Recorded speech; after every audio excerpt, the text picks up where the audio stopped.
I'm going to give you this. This is just on the back of your MRI printout, which I had made but for the you. explanation type of thing of the, Yeah, and so you do have a full thickness tear of your supraspinatus, most likely degenerative in nature from the bone spurring that you have on the undersurface of your acromion. But then kind of the other big thing that you have going on kind of circumferentially around the socket, you have some tissue called the labrum, and that deepens the socket and gives you a little bit more of a secure fit between the ball and socket. But if you can imagine, your biceps muscle is obviously down kind of, where the biceps muscle is, but the tendon actually originates from the superior labrum, so on the top side of the socket.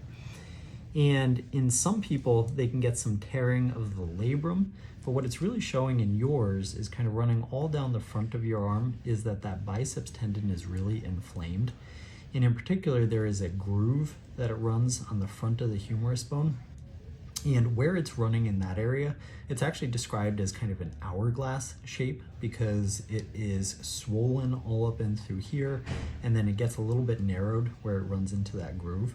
And so if we were to talk about surgeries for you, it would be actually relatively similar to what you have on the right side.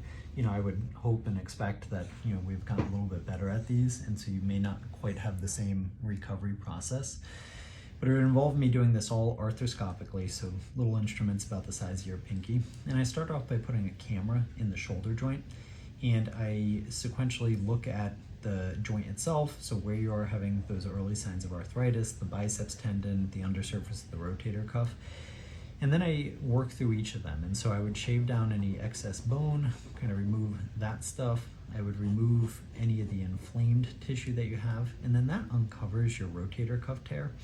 And so for you, based on the MRI, I would be recommending that you allow me to do two things. So one of them being a rotator cuff repair, instead of using staples, we use little anchors that go into the bone, so they're like little plastic screws. I think that's what he used. It probably is.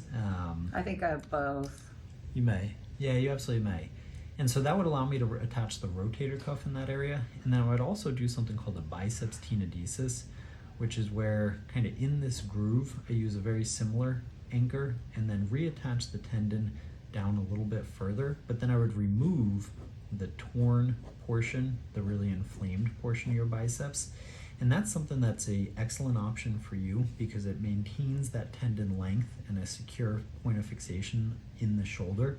But since the muscle bellies of the biceps are all a little bit further on down your arm, Right. You just need it anchored up here to really, allow you to do the things that you want to do.